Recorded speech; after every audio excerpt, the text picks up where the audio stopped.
Hello 8th standard. आज हम इस वीडियो में चैप्टर 9 रिप्रोडक्शन इन एनिमल्स को डिस्कस करेंगे।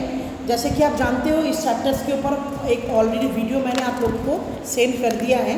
आज ये नेक्स्ट वीडियो है। इस वीडियो में हम डिस्कस करेंगे ह्यूमन रिप्रोडक्शन के और एक इम्पॉर्टेंट पार्ट डेवलपमेंट ऑफ एम्ब्रॉय को लेकर डिस्कस करेंगे। देखिए इन एनिमल्स में क्या होता है, मेल गैमेट्स और फीमेल गैमेट्स की जो फ्यूज़न होते हैं ना, तो उसमें से एक जायगोट फॉर्म होता है। जायगोट क्या होता है, अंडरगो रिपीटेड सेल डिवीज़न।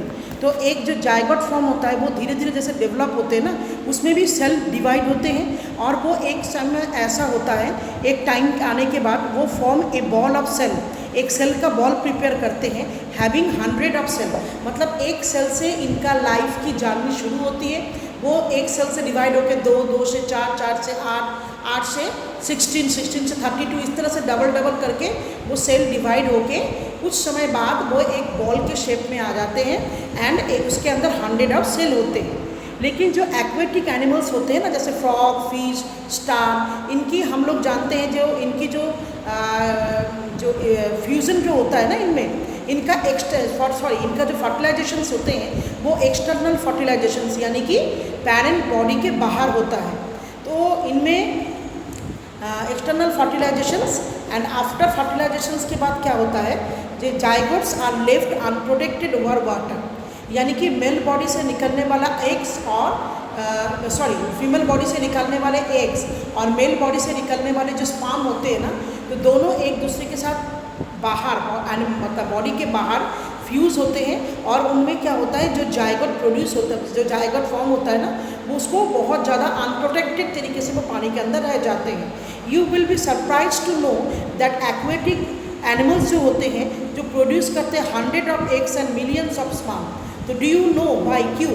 क्योंकि जो जायगोट इनका प्रोड्यूस मतलब तैयार होता है ना, जायगोट मतलब बिकॉज जायगोट जो है फ्लोटिंग ओवर द वाटर, पानी में तैरते हैं एंड वो वेरी मच अनप्रोटेक्टेड होते हैं। बहुत से जायगोट जो है उस समय ख़राब हो जाते हैं, डिस्ट्रॉय हो जाते हैं expose to the water movement में, तो wind, rainfall and other animals में। तो several animals like the next page में पहुँचेंगे हम लोग। देखिए सर पिक्चर्स में several animals like to feed on eggs and the zygotes को खा जाते हैं। This is the main reason of producing so much eggs and sperm. मतलब एक्वेटिक एनिमल्स के इतना ज़्यादा एग्स और स्पर्म जो प्रोड्यूस होता है उसके पीछे ये रीज़न है। तो एनिमल्स हैविंग इंटरनल फर्टिलाइजेशंस, जिन एनिमल्स के बॉडी के अंदर इंटरनल फर्टिलाइजेशंस होते हैं ना, वो भी दो टाइप के। एक होता है आपका ओविपोरस एनिमल जो अंडा देते हैं, और विविपोरस एनिमल्स जो अपने जैसे किसी बच्चे को जन्म देते हैं।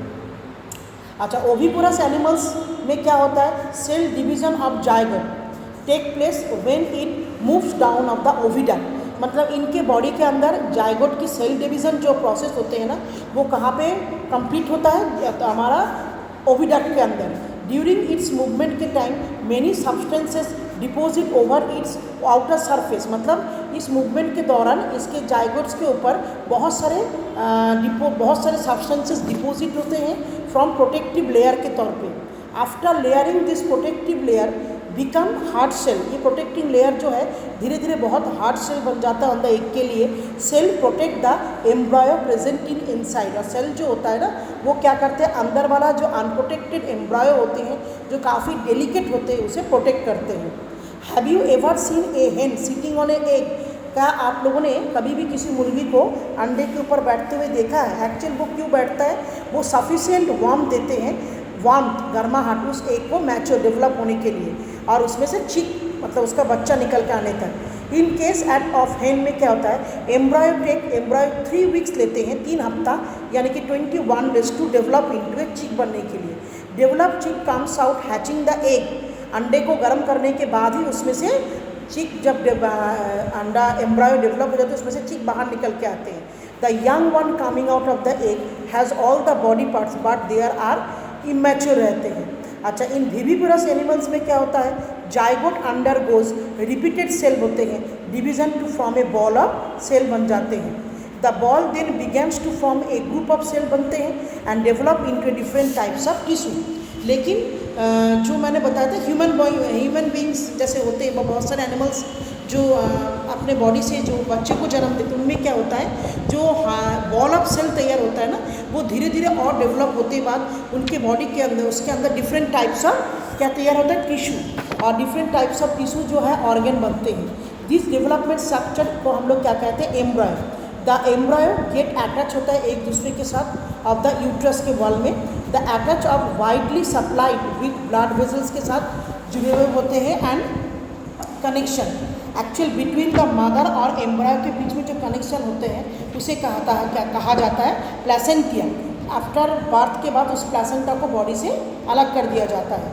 एम्ब्रायो कॉन्टिन्यूसली डेवलप होते हैं इनसाइड यूट्रस के अंदर and it gradually gets the development of, उनके यूट्रस के अंदर उसके बॉडी पार्ट भी डेवलप होते हैं such as head, leg, ears, eyes. The stage of embryo in which all the body parts modify होते हैं तो उसे हम लोग क्या कहते हैं, फोटिस कहते हैं। अच्छा, one completion of the development of the foetus जब डेवलप होता है, मदर गिव बर्थ, उसके बच्चे को जन्म देते हैं। इन ह्यूमन बींग्स में देखा जाता है the time period from fertilisation और एग का 280 डेज होते हैं। The newborn baby after 40 weeks के बाद वो क्या होता है, टोटल डेवलपमेंट हो जाने के बाद उसकी बॉडी वेट मिनिमम 3.5 kg हो जाने के बाद वो मदर बॉडी से बाहर निकल के आते हैं। Young ones to adult metamorphosis, देखो the young ones born in human body से जो यंग वंस निकलते हैं एंड अदर एनिमल्स और हैच एग्स में से एट सेम इन शेप में सेम होता है and structure as the parents की तरह ही होते हैं। बट इन सम एनिमल्स, कुछ ऐसे भी होते हैं एनिमल्स जिनकी यंग वंस जो उनके एडल्ट से बिल्कुल देखने में डिफरेंट होते हैं। They are undergo a drastic change, मतलब इस एम्ब्रायो से लेके एडल्ट तक आने में इनके बॉडी में एक ड्रेस्टिक चेंज होते हैं। If you observe the life cycle of A frog को, आप लाइफ साइकिल फ्रॉग को देखोगे, जैसे एग हो गया, फिर उसके बाद लार्वा, फिर उसके बाद आता है देखिए एडल्ट फ्रॉग।